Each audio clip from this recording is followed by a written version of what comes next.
Okay, cool.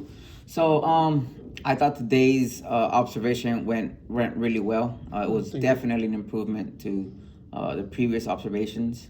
You started with a good introduction, a good way to get kids engaged with the lesson. Thank you. I did like seeing you walk around and engaging with each group, making sure they're, doing what they were supposed to do and giving them some knowledge. The time management for the lecture was well managed. You weren't under time, overtime. It seemed like everything flowed pretty good. Uh, the different components of the lesson were very interactive. You had a lecture, you had a component where they worked as a group, you had a presentation, a gallery walk. It was not stale by any means. It was very interesting. In addition to that, the presentation that you had kids doing was a really good way to increase student engagement, make them care about what you're trying to teach them.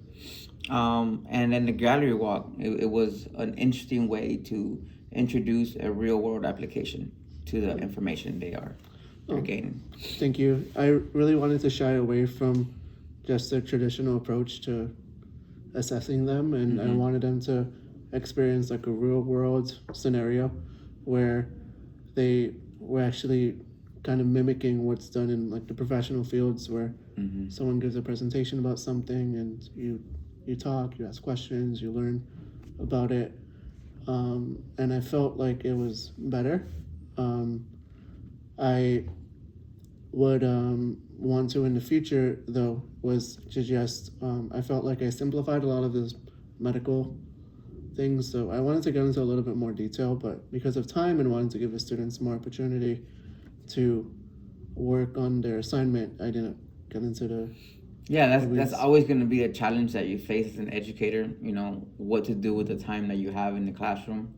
I just thought that overall it was a good lesson, and I think that at this point, your improvement comes from practicing the lectures that you give, so that everything comes out smooth and flows smoothly, and that'll just come with time. The more you do it, the smoother your lectures and your lessons will become. But I enjoyed today's lesson. It was very very productive. Oh, thank you. Mhm. Appreciate it. Thank you.